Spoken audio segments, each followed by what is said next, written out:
The house stood as a stubborn gray tooth in a jaw of urban decay. It was small, once white, but years of neglect and indifference from the world had peeled its paint like a sunburn, leaving the wood beneath exposed and vulnerable. It sagged a little to the left, as if tired of standing straight after all this time. To the town of Oakhaven, it was an eyesore. To Henry, it was everything. He sat on the porch swing, its chains groaning a familiar, rusty song with each gentle push of his worn boot. He wasn't a large man. Age had stooped his shoulders and thinned his frame, but his back was still straight, a ramrod of discipline forged in a jungle half a world away, half a century ago. His eyes, pale blue and clouded with memory, scanned the street. He saw the cracks in the pavement and knew them like the lines on his own hands. He saw Mrs. Gable's cat slink beneath a hedge and knew it was hunting the sparrows that nested in his gutter. He saw everything, yet he felt entirely unseen, a ghost haunting the final outpost of his own life. Inside the house, photographs lined the mantelpiece. A young woman with a smile that could have melted a glacier. Henry in a crisp uniform, impossibly young, his arm around her. Every scuffed floorboard, every water stain on the ceiling was a chapter in a story only he could read, a story that was about to be erased. The letter had arrived 3 weeks ago. It was crisp, white, and cruel, sealed in an envelope that felt heavier than a tombstone. It spoke of eminent domain, of urban renewal projects, of fair market value. It was signed by a man named Mr. Croft, a name that tasted like ash in Henry's mouth. Croft Development was buying up the whole block. They were going to tear it all down and put up sterile, glass-fronted condominiums for people who had never known a day of hardship, people who would never understand what it meant to build a life with your own 2 hands.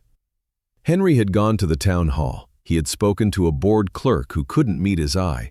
He had tried to call Mr. Croft's office and was met with a series of cheerful, unhelpful receptionists. He was a bug to be flicked off their immaculate lapels. Yesterday, Mr. Croft had come himself. He had pulled up in a black car so shiny Henry could see his own defeated reflection in the door. Croft was young, with a suit that cost more than Henry's monthly pension and a smile that never reached his eyes. "It's a generous offer, Henry," Croft had said, not using a title, not acknowledging the medals he knew the old man kept in a box by his bed. "More than this old place is worth. You should take it. Start fresh somewhere else." "I started fresh here," Henry had replied, his voice quiet but firm, "with my wife. This is my home." Croft's smile had tightened. "It's a business decision, nothing personal. The papers are signed. The court has approved it. You have 1 week to vacate the premises." He had tapped a gold pen against a leather-bound clipboard. "After that, we will have you removed." Removed. Like a piece of trash, like a stubborn weed.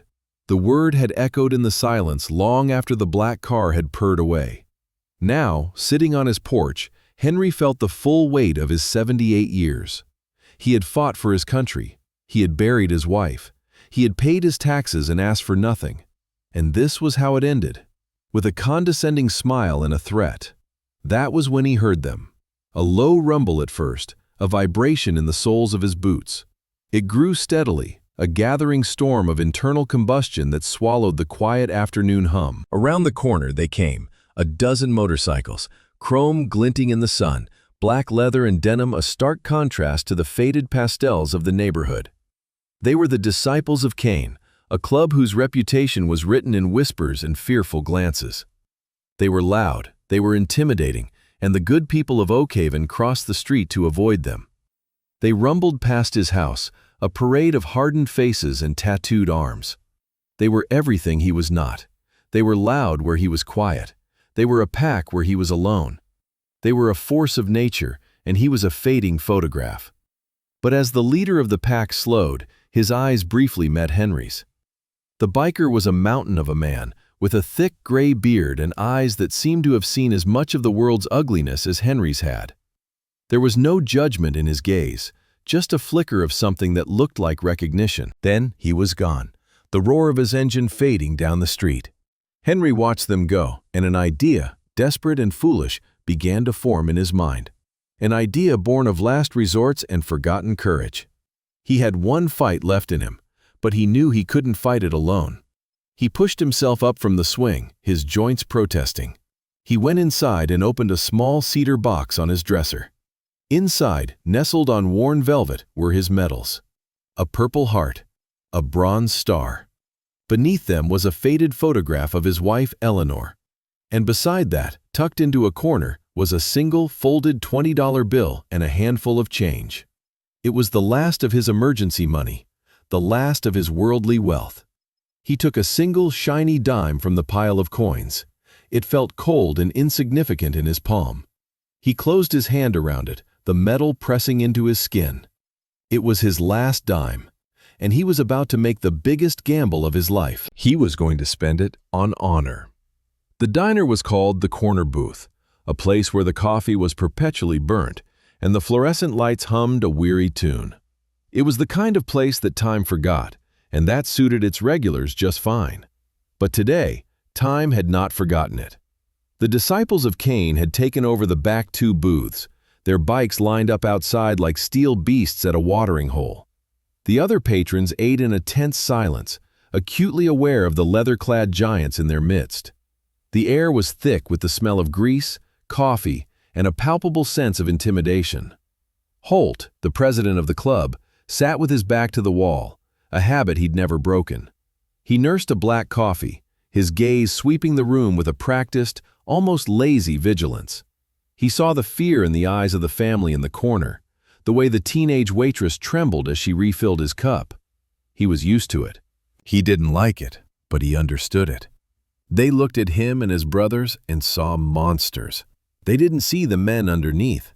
They didn't see the code that bound them together, a code stricter than any law written in a book. Then the bell above the diner door chimed, a frail, tinny sound. An old man stepped inside, blinking in the harsh light. He was thin, his clothes worn but clean, and he moved with a slow, deliberate dignity. Holt recognized him instantly. It was the man from the porch, the old soldier. The diner fell even quieter, if that were possible. Every eye turned to the elderly man as he began to walk, not to an empty table, but directly toward the bikers, directly toward Holt. A murmur went through the room. The waitress froze, a pot of coffee hovering in her hand. The cook peered out from the kitchen window. This was it. The confrontation everyone had been waiting for. The spark that would ignite the powder keg. They expected the old man to complain about the noise, about their bikes, about their very existence. They expected him to be shouted down, or worse. Henry's heart hammered against his ribs. Each step was a mile. The faces of the bikers turned toward him, a collection of scars, tattoos, and hardened expressions. They were a wall of leather and muscle.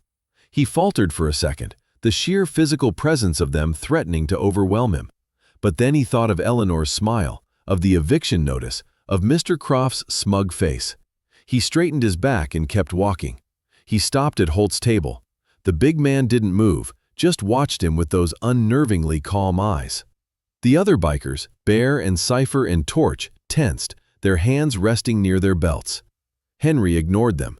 He focused on the leader. He focused on the man who had looked at him and seen something other than a relic. Henry cleared his throat, his voice a dry rasp. "Excuse me." Holt simply nodded, waiting. Slowly, with a hand that trembled only slightly, Henry reached into his pocket. He didn't pull out a weapon. He didn't pull out a phone. He placed his closed fist on the table, amidst the coffee cups and greasy spoons. He opened it. Lying in the center of his wrinkled palm was a single, shiny dime. The entire diner held its breath. A dime. What was this? Some kind of insult? "This is all I have left," Henry said, his voice gaining strength. "But I've heard you. I've heard that you help people, when no one else will." He looked directly into Holt's eyes. "A man is trying to take my home. He's trying to erase my life, my honor." He pushed the dime across the table. "I'm not asking for violence. I'm a soldier. I'm asking for reinforcement. Will you help me defend my home?" The silence that followed was absolute. It was a vacuum, pulling all the sound and air out of the room. The bikers stared at the dime, then at the old man. Their expressions were unreadable, carved from stone. Holt didn't look at the dime. His eyes were locked on Henry's. He saw the desperation there, but beneath it, he saw something else. He saw the unbending steel of a man who had faced down death and was not afraid of a pack of bikers. He saw a man making his last stand. Then, Holt did something that stunned every single person in the room. He moved slowly, deliberately. He swung his massive leg over the booth bench and lowered himself onto one knee. The floorboards creaked under his weight. This giant of a man, the terrifying leader of the disciples of Cain, was kneeling on the dirty linoleum floor of a greasy spoon diner, bringing himself eye level with the frail veteran. He gently pushed the old man's hand, with the dime still in it, back toward him. His voice was a low rumble, but it was devoid of menace. It was filled with a deep, resonant respect. "Keep your money, Sergeant," Holt said softly. Henry's eyes widened.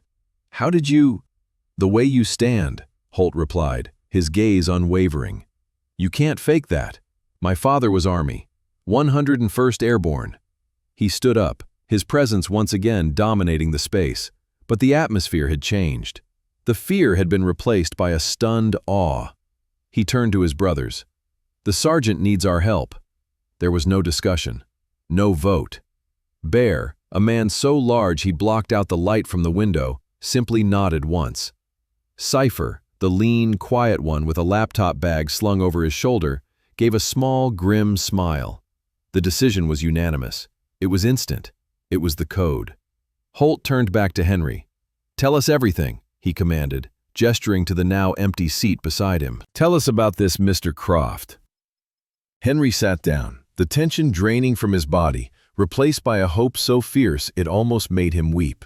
As he began to speak, the rest of the diner slowly came back to life, but something had fundamentally shifted. The people of Oakhaven had just seen the monster kneel, and they were beginning to understand that they had been afraid of the wrong person all along.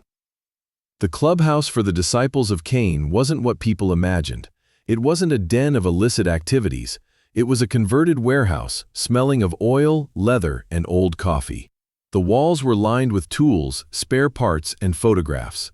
Photos of club runs, of fallen brothers, and now, a new addition was being discussed. The central space was dominated by a huge oak table, its surface scarred with decades of meetings. Henry sat at one end, a mug of steaming coffee in his hands, the warmth seeping into his bones. He had told them everything. About the letters, the legal jargon he didn't understand, the threats veiled as business propositions. He spoke of Eleanor, of building the house together after he came home from the war, of the promise he'd made to die in the same room where she had. As he spoke, the bikers listened with a quiet intensity. They didn't interrupt. They just absorbed the injustice, their faces hardening with each detail. When Henry finished, a heavy silence filled the room. It was broken by Cypher, who was already hunched over a ruggedized laptop at the corner of the table. His fingers flew across the keyboard, the clicks echoing in the cavernous space. Cypher was the club's brain. He'd been a signals intelligence analyst in the military, a ghost who could pull secrets from the ether. To the outside world, he was just another biker. To those who knew, he was a digital scalpel. "Croft Development," Cypher muttered, his eyes glued to the screen. Clean on the surface, very clean, too clean. He typed a few more commands, his brow furrowed in concentration. He's using a series of shell corporations to buy the properties.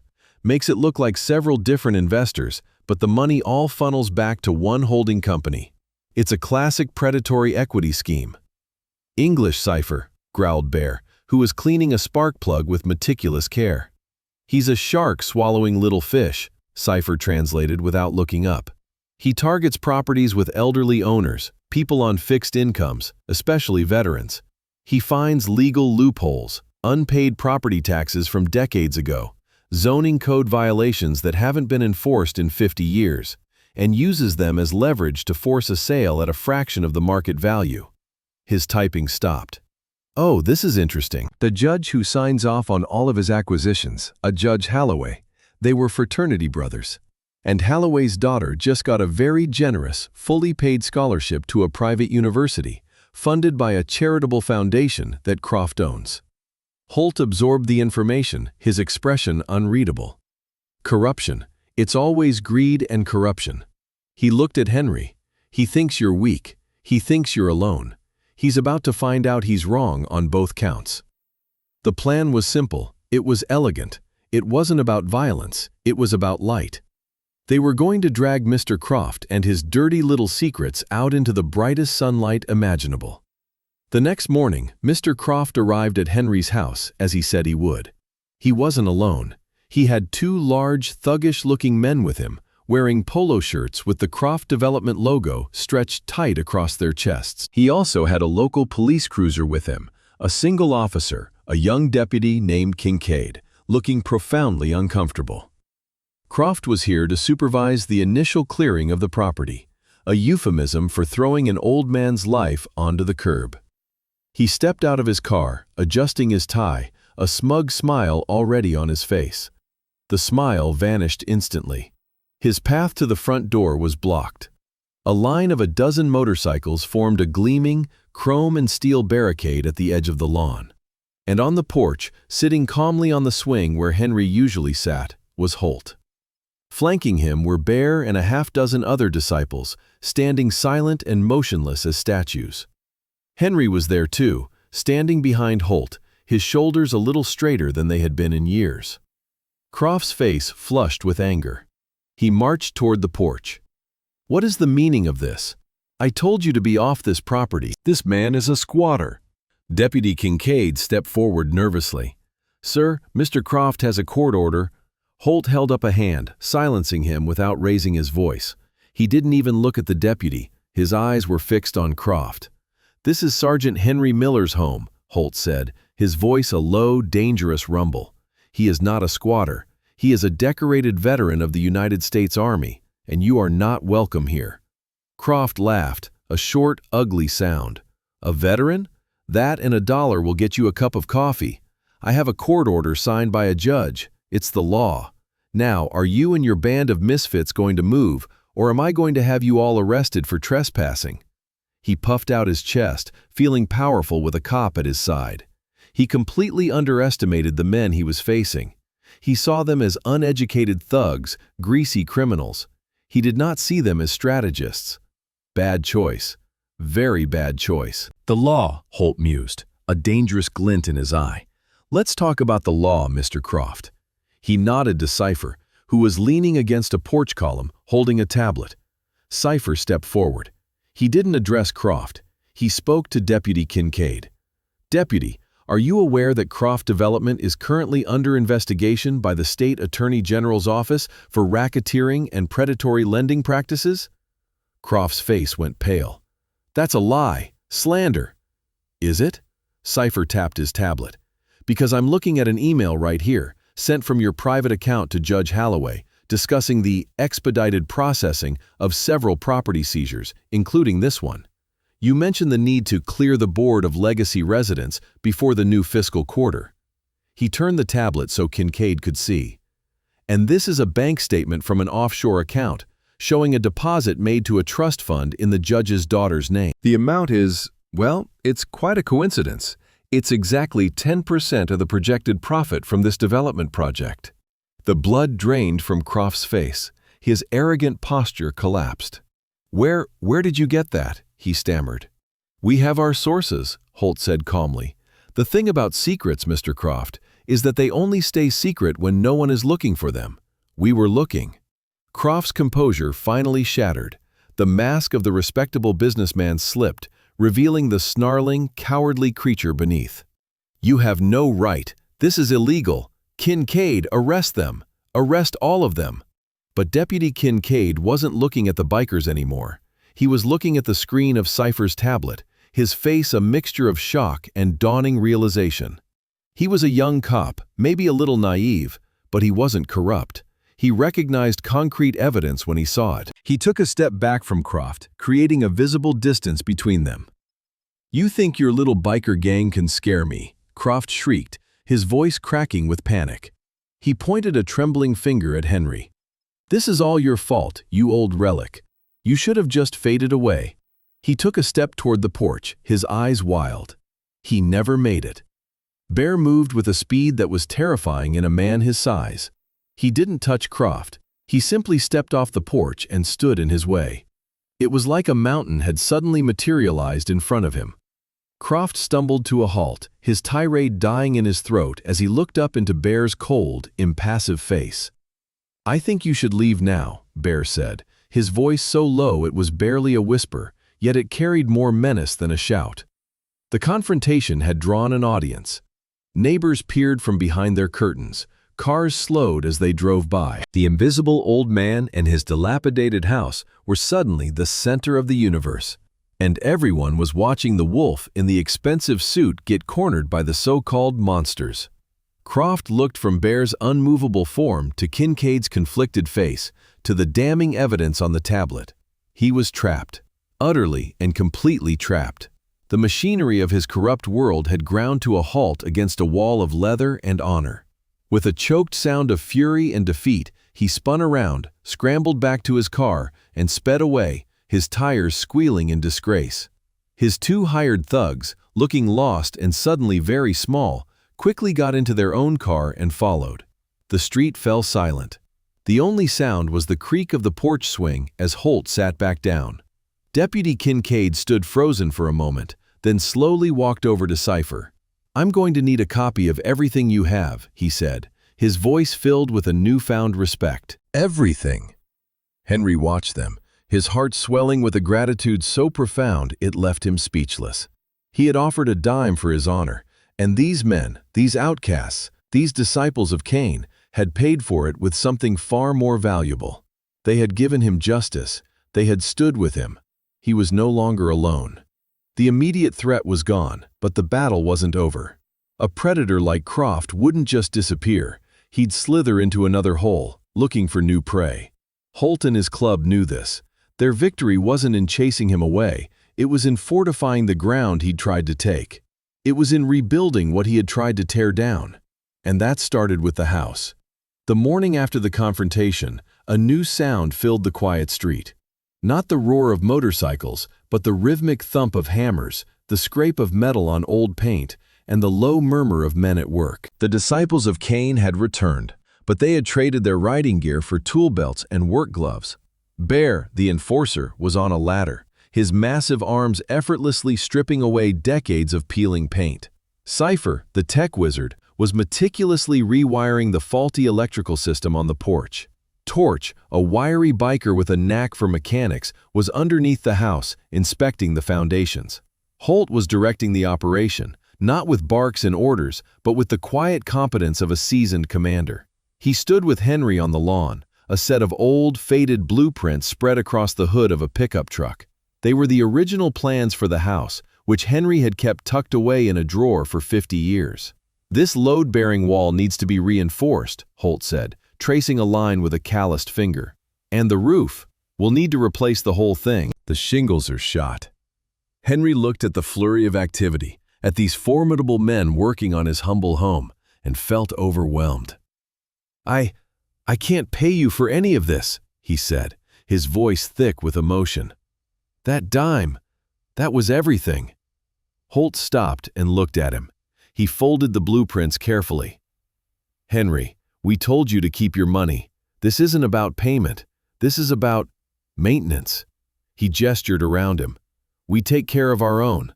That includes our brothers, their families, and the homes they fought for." He paused, his gaze distant for a moment. "I came back from my tour and felt disconnected, like I was a ghost, just like you said you felt.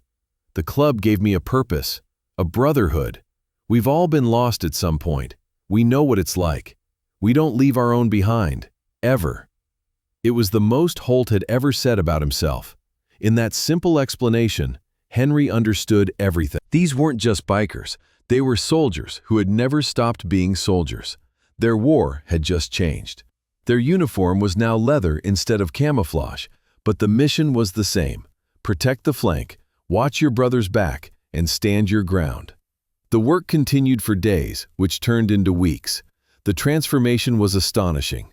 It started with just the bikers, a disciplined crew working from dawn till dusk. But then, something unexpected began to happen. Mrs. Gable from next door, who used to lock her doors when the disciples rode past, appeared on her lawn one afternoon with a pitcher of iced tea and a plate of sandwiches. She offered them timidly to Bear, who grunted a thank you that made her jump, but he also gave her a small, genuine smile that made her stay. The next day, Mr. Henderson from across the street, a retired carpenter, came over with his own toolbox. "Looks like you could use a hand with that framing," he said to Holt, avoiding eye contact but unable to hide the grudging respect in his voice. Soon, others followed. The young deputy, Kincaid, showed up on his day off, dressed in jeans and a t-shirt, and spent the entire day hauling lumber. The teenage waitress from the diner brought coffee and donuts every morning. The project had become a community affair. The fear that had defined the town's relationship with the disciples was being replaced, board by board, nail by nail, with something else. Understanding, gratitude, respect. People who had once seen only menacing outlaws now saw men of principle. They saw brothers, sons, and protectors. They saw the truth that had been hiding in plain sight behind the leather and the tattoos. Henry was in the middle of it all. He wasn't strong enough for the heavy lifting, but he was the heart of the operation. He sat on the porch, directing traffic, telling stories of the war, of Eleanor, of the history of the house. The bikers would listen, captivated. They were humbled by his quiet dignity, by the sheer force of his resilience. He had faced down poverty, loneliness, and a corrupt system with nothing but his honor and a dime. In him, they saw the reflection of their own code, embodied in the frailest of packages. One afternoon, Holt found Henry in the backyard, carefully tending to a small rose bush, the only thing in the overgrown yard he had managed to keep alive. It was Eleanor's favorite. "We're almost done," Holt said, standing beside him. "New roof is on, porch is rebuilt, fresh coat of paint. She looks good as new." Henry touched a delicate pink petal. "She's beautiful," he said, and Holt knew he wasn't just talking about the house. "You know, when Eleanor passed, this place became a museum, a memorial. I was just the curator, keeping things dusted off.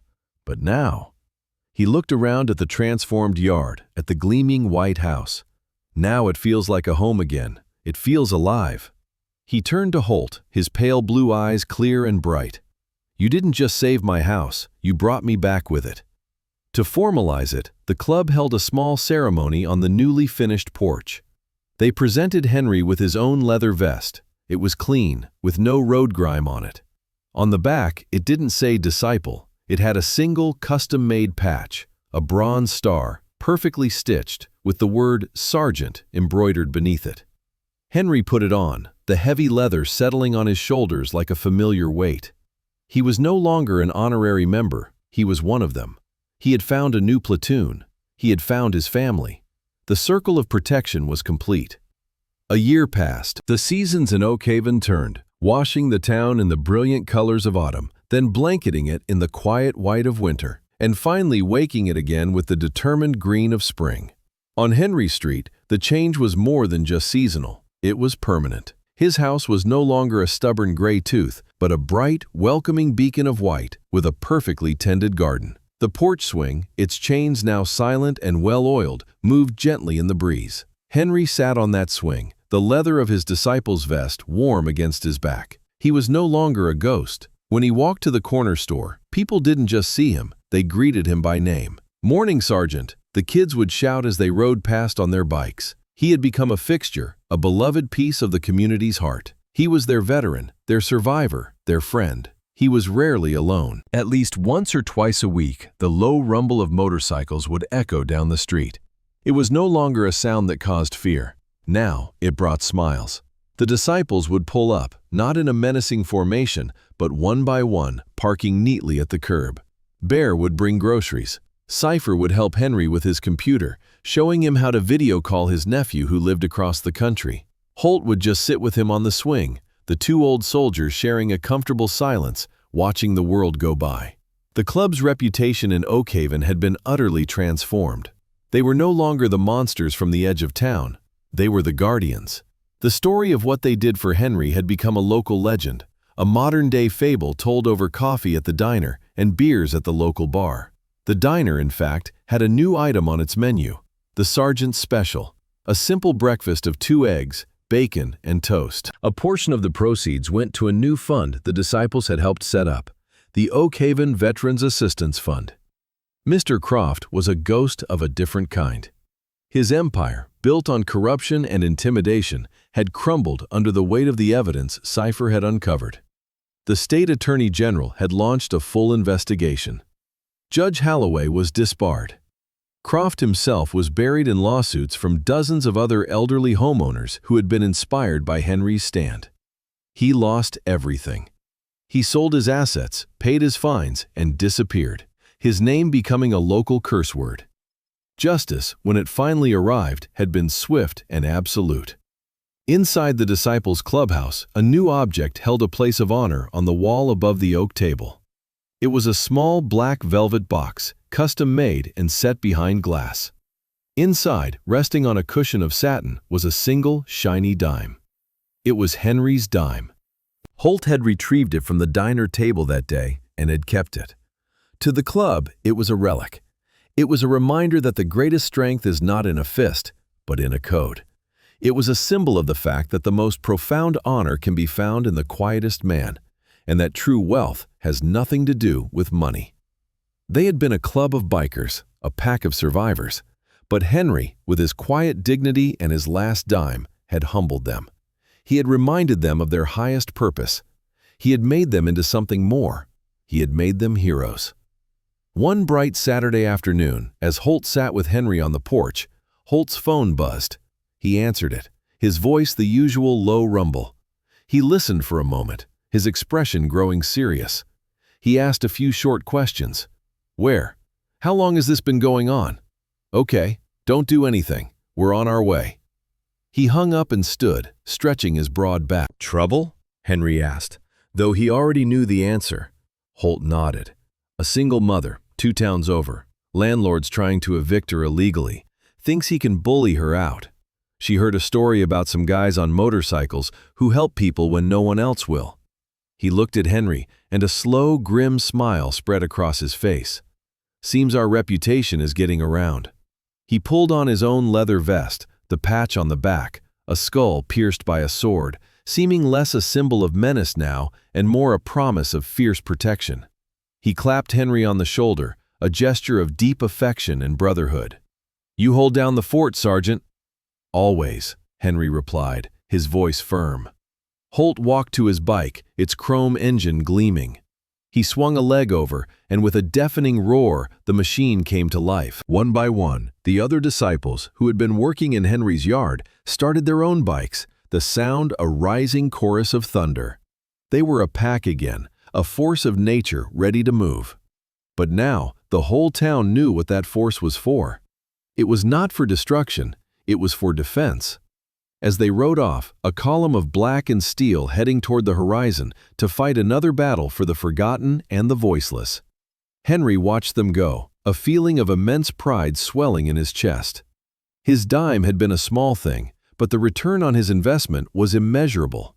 It had bought him a home, a family, and the beautiful, undeniable truth that honor, once spent, can echo forever.